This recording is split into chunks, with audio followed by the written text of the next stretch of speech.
Alright guys, a little bit different of a video today. Instead of bringing you a review or a vlog or a short 13-second clip like you might see on this channel a whole lot, bringing you an autopsy. Even though it's windy out here, I do have a decent mic clipped to my glasses here, so hopefully we'll get through this alright. About 4 weeks ago, I went to the range, and this rifle, brand new, fresh out of the box for me, straight from rebuild from Bintac LLC, failed me. Let's see if it shoots. Seems good.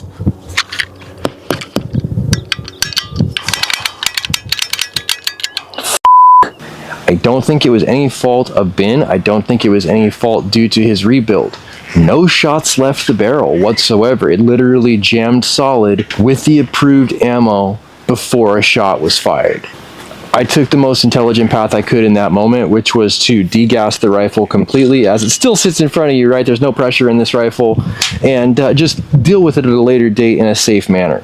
Back at the house now, do have the opportunity to go ahead and take my rainbow set of wrenches and rock and roll on the disassembly of this air rifle. Now, to the manual reviewer who is no doubt looking at my footage right now, you guys have a rule that says I'm allowed to disassemble things for repair. This shit's broken, so I need to repair it and I'm gonna take it apart. Don't give me that ridiculous yellow icon. Figured I would just leave the camera running for you guys so you can see every step of the process here. Slide the valve out. Booyah. No immediate problems.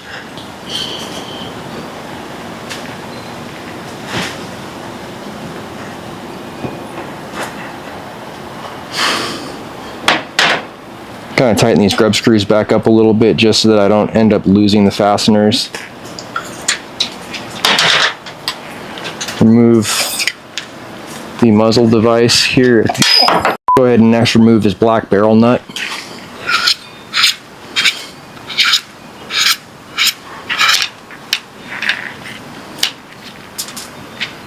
Okay, I just pulled an O-ring out there.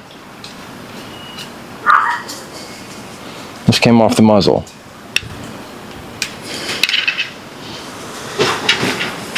No obvious problem.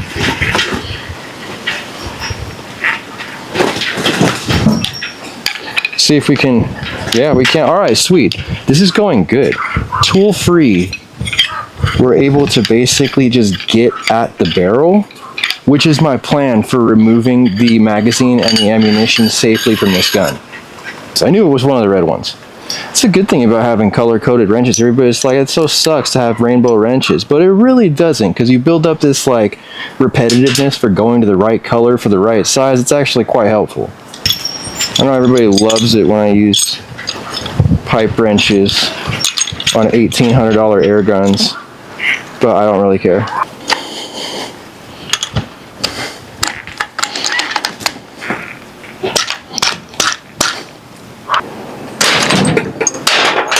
Got it. Everybody talks shit about the pipe wrench, but nobody really wants to admit how effective it truly is, right?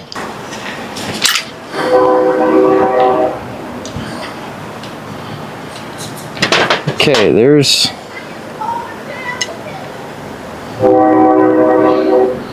a lot going on here. I don't know if I rotated it or if it's actually something to do with how it was put together, but check out how these ports line up. Check out how these ports don't quite line up. There's an adapter over the 9mm barrel, and I think that's what fits the 45 caliber receiver. I think this adjustment nut right here might be responsible for that. Something to check into. Looks like the front has a threaded adapter on it as well. I still can't move this bolt though. I have no pressure. I have no barrel. I have nothing that would hurt me, so I'm gonna actually look into this port right here.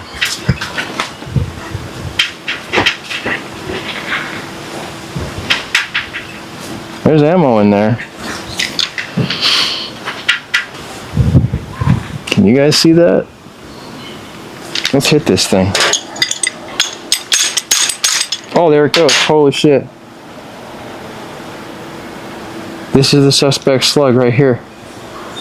This is the one. This is the exact slug. This is the approved Jim, it takes so much precision pellets ammunition. Should have run. I don't know what the deal is.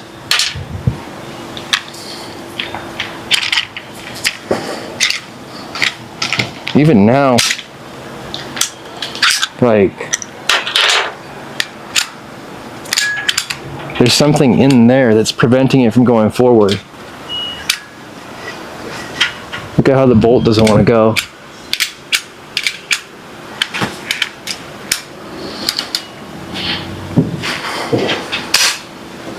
Okay. Now it wants to do okay. Does it cock?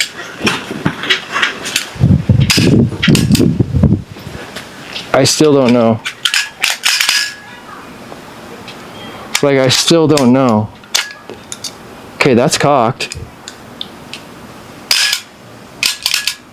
That shot. But now it doesn't go forward. That did shoot also. Oh, wow. So this thing's all over the map. Sometimes I can cock it. Sometimes it wants to get stuck like right here. You can kind of see that hang up right there.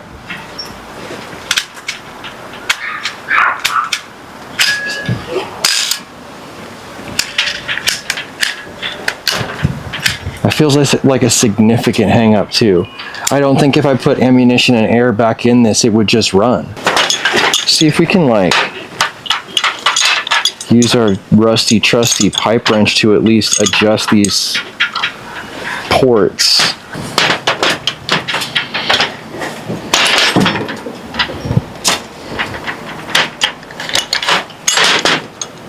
So I gave this thing what for, and I'm starting to realize two things.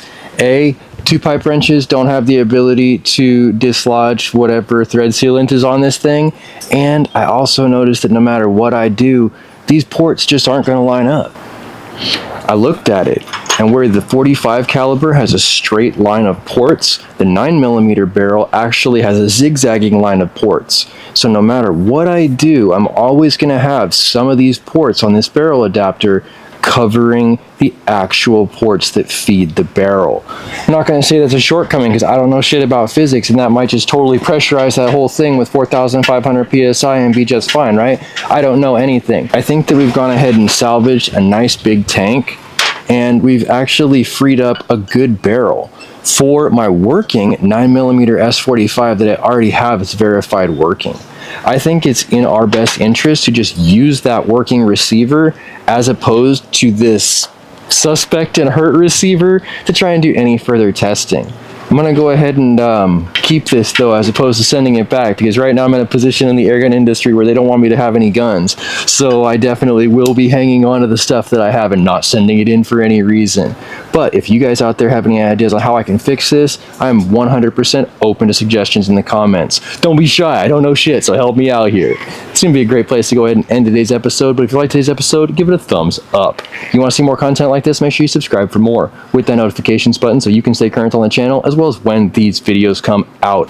If you really like what you saw today, make sure you share it so that other people can see it, and I'll catch you guys in the next one.